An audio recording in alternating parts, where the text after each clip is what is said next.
Coach, if you just want to open up with an opening statement on the game and how you guys are headed back to the regional. Well, I thought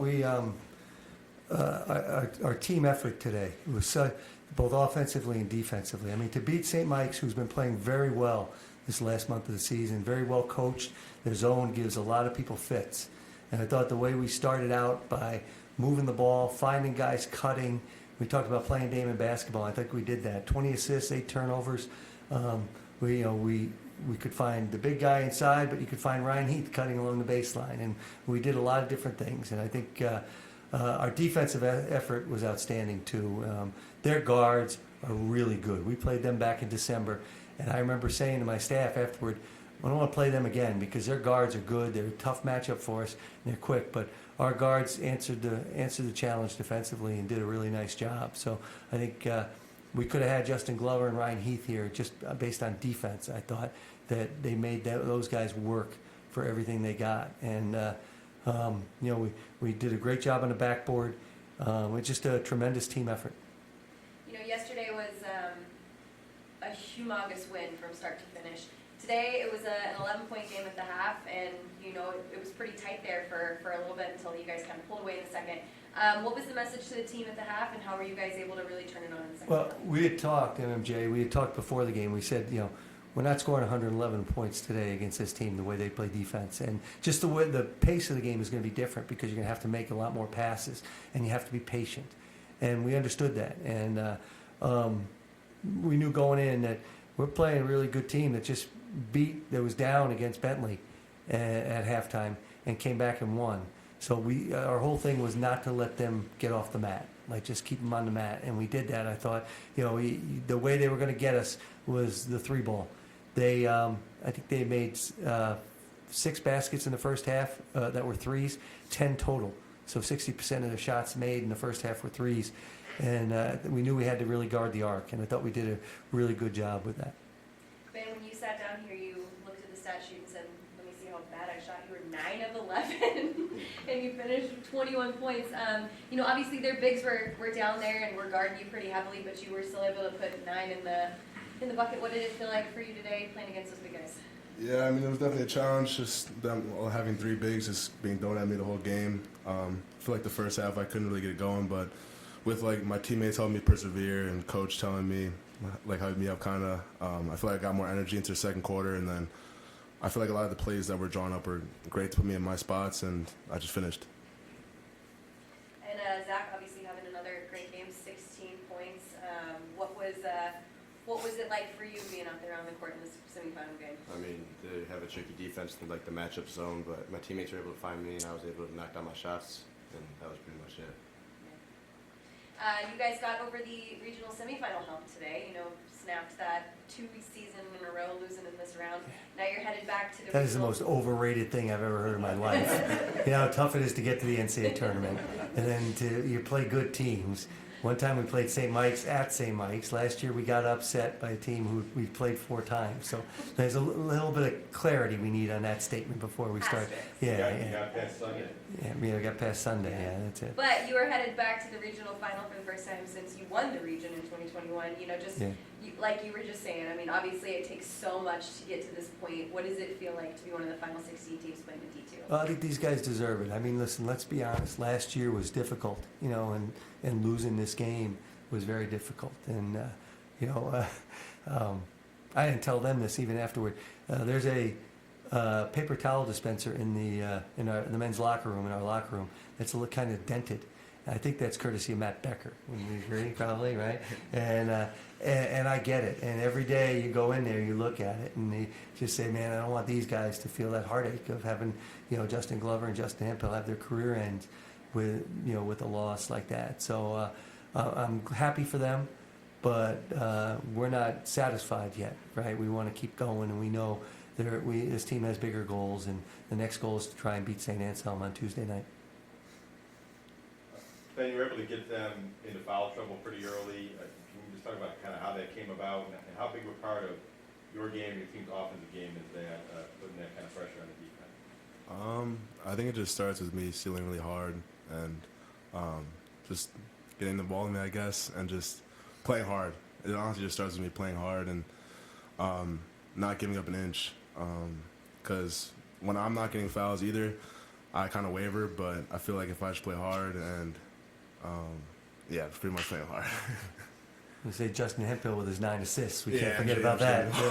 He's got a triple goal. Yeah. Yeah. So I'll start with you, Ben. Obviously, they didn't have two of their regular bigs. They threw out Sebastian Anderson today, first time he's played since November. And a couple of times they were doubling you on the post, and that's something they don't do in their zone. I was just curious what you did. You feel you were a little out of sync early just because they were doing things differently? A little bit. I felt like just some of the calls weren't going my way, and I kind of let that get to me. And I was 3 for 7 on free throws, which isn't good at all. So I feel like that I was just in my head a little bit in the first half, and then second half I just kind of got it out of my head and just played my game. And Zach, if you could speak to the team's defense, and you had a big block late, and it just seems like they had to work for everything they got, including the first half. A couple times they had to beat the shot clock and throw up wild shots just to score. And it seemed like you guys were just like a blanket on them. They just couldn't quite get their rhythm going.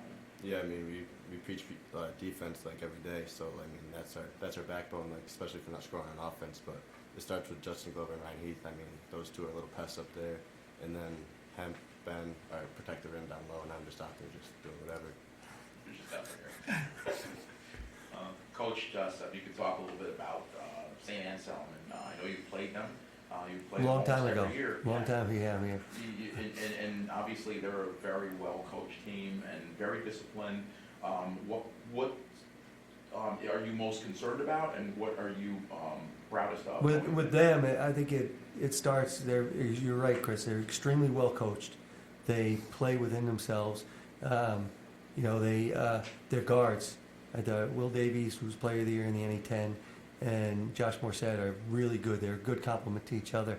They're bigger guards who can shoot it, can score in the lane, really know how to play, and they can control the game. So our job is we're gonna have to guard those guys. We've faced really good guards in this tournament all weekend, and we know that. And we got another 2 coming down the pike at us. So we have to do that. But they also have other guys who can score. They can space you out. They shoot it very well. And their defense is really underrated. And you don't win a league like the NE10 without being really, really good. And they are really, really good. Question for Ben or Zach, or both of you, if you both have thoughts, but beyond the competitive aspect of wanting to win this game and win this tournament, and what does it mean to take this a step further, to have this season go one more win than last year, and keep your season going another 2 days, and potentially another 2 weeks if you win the next game? I mean, at the beginning of the season, we all had the same goal coming in to win the NCAA championship, so nothing's changed, and we're just gonna keep working to get there. Yeah, and to add, I've been here for 4 years. I love Damon, and I just really want to bring success to the program and just give the program back what I got given. I got one more. Any of you guys playing that ridiculously brutal schedule, non-conference, did that help set you up for this regional tournament? Made my hair grayer, if that helps, if it was possible. I mean, See you looking at me, do John. you feel like Yeah. having played some of those national powers? 14-1 you guys are against teams in the field. Yeah, I think that was wrong. I think he was Okay. kind of off on it, but it was close. It was like 10-1 or something like that, Okay. which is still pretty good. Amazing. Yeah. Considering you didn't have any league opponents. Yeah, that's right. Exactly. So can you guys speak to what that did as far as just sharpening you for playing beyond this level and possibly beyond in Pittsburgh? Yeah, I mean, when we play top 10 teams, top 25 teams in the country, I mean, it's gonna make us better. It's gonna show us what we need to get better at and what we are good at.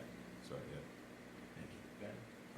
I mean, I was out for most of the games, but I'd say it just makes us ready for these top games. I mean, I remember at the start of the season when we played Lenore Ryan. I was so excited to play those games, and they're just super fun games to play in general.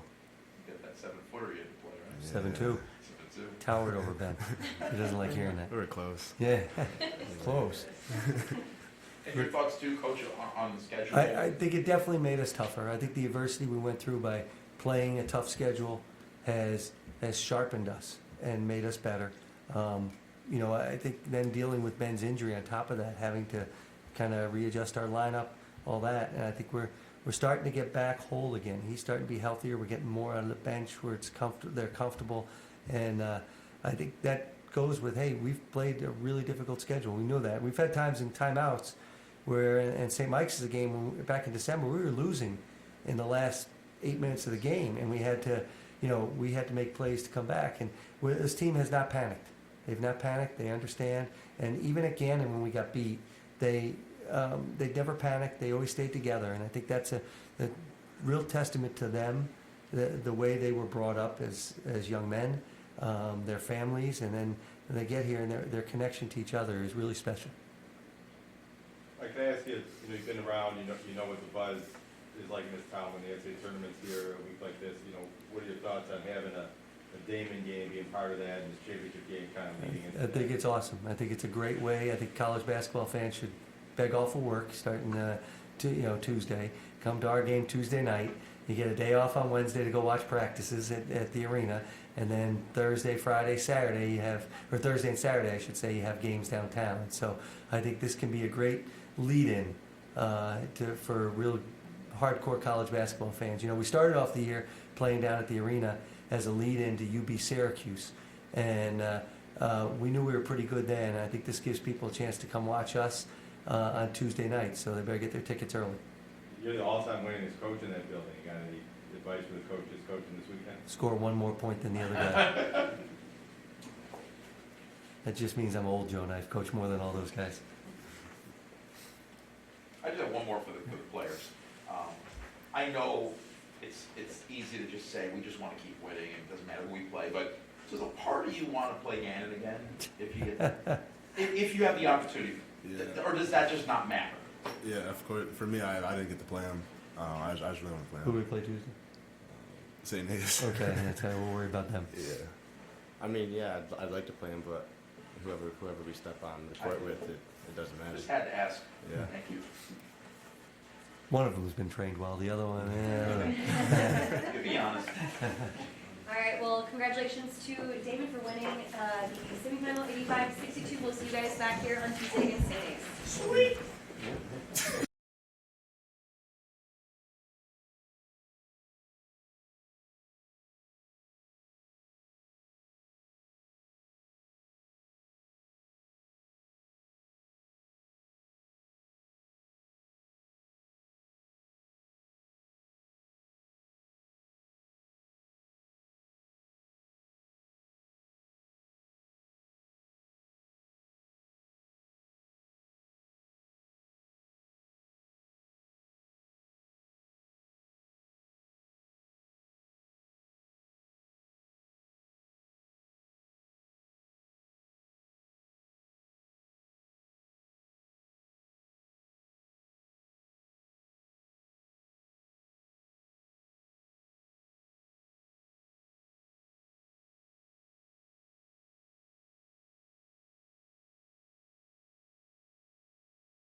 All right, we're here with 5 seed St. Michael's head coach Eric Eaton and Quentin Floyd and Zocco Littleton following the semifinal loss to Damon. Coach, first of all, congratulations on a fantastic season and making it back to the semifinals. We just want to open up the floor with a statement on the game and the season as a whole. Yeah, all the accolades go to Coach McDonald and his team. They're the #1 team in the region for a reason. They're the number, I think, 4 team now in the country for a reason. They got veteran players. They're extremely well coached. They have a ton of poise. They have, I mean, you know, there's not enough all-league awards in one league to give to a team that's got a bunch of them. So hats off to them. St. Anselm's obviously in our league, won our league. It's going to be a great battle on two nights from now. I'm really proud of our team. You know, what we've done at St. Michael's is turn a program that was a losing program. No blame for it. That's what it was. And we've turned it now, and with this team has turned it into a winning program, a program that when you look at the jersey, it means winning. It's a good program. It's a program that's in the top of our league. It's a program to be reckoned with in our region. These guys did that. Our team 2 years ago, I think, kind of maybe surprised some people. I don't know. And now this team is put that stamp on it that we're here to keep battling at the top of the region, top of the NE10, and that's what we're gonna hope to keep pushing and keep it where it's at. So I'm really proud of our group for doing that. This can be for Coach or Quentin or Zacco, any of you guys. You know, obviously the stretch that you guys had at the end of the season to make it to the NE10 championship game, to make it to the semifinals of this regional. Just, you know, what was that like? You know, playing as free and as fun as you guys were. I mean, it was a great experience.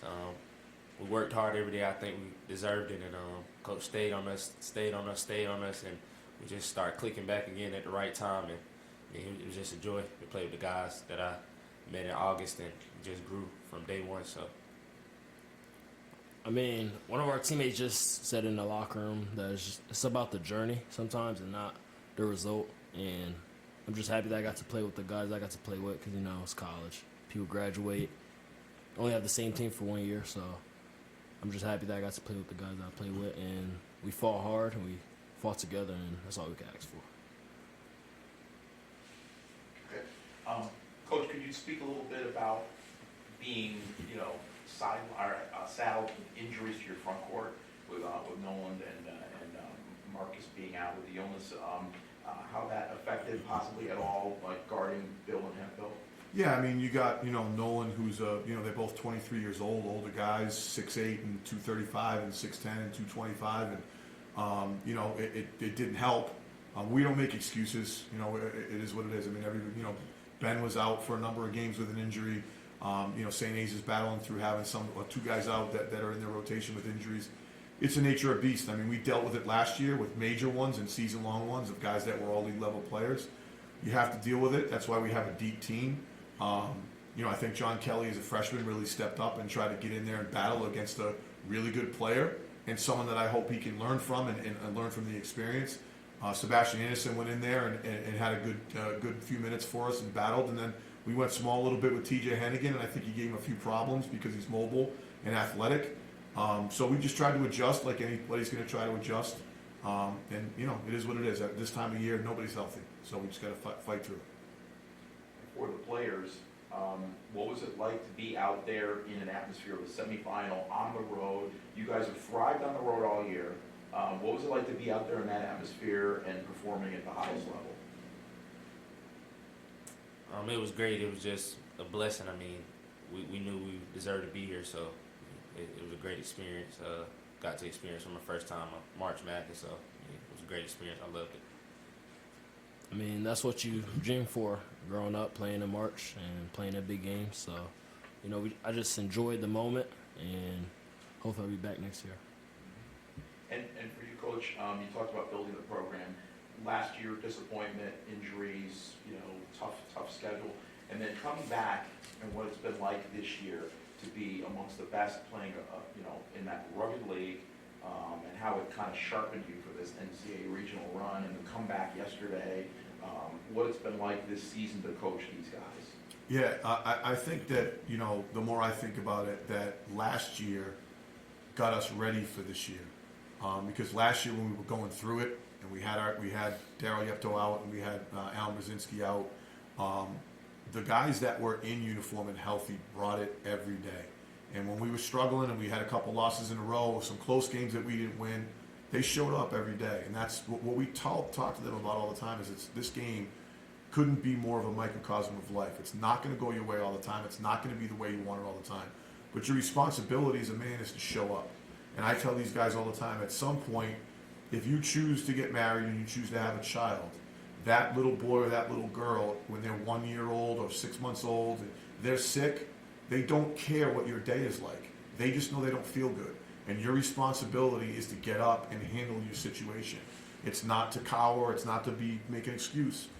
So I think last year set this year up a lot. I'm forever grateful to all six. It's my 7th year with 6 seasons because we had one canceled. I'm really grateful to all 6 teams because all 6 teams let me coach them. And they listened and they tried to do their best. This team happened to be healthy, number one, and really talented. Really injected a lot of offense to our team, a lot of personality to our team. Superb, I mean, as the freshman years go in our league, superb freshman year. Greg Kinney stepped up into a new role. They let me coach them, and I think as a coach, there's not much more you can ask for than for them to bring it and try to give their best every day, allow you to coach them. And their camaraderie was just fun to be around, man. Like, this ain't a real job. Like, I get to go be around college kids all day and coach them in a sport. And it's a sport that they love. It's a sport that I love. It's a sport that brought us together. It's a sport that brought us together. And, to coach basketball, man, it's a blessing to be able to do this. I don't know how many more years I got, but hopefully enough so that I can retire doing it and never get a real job.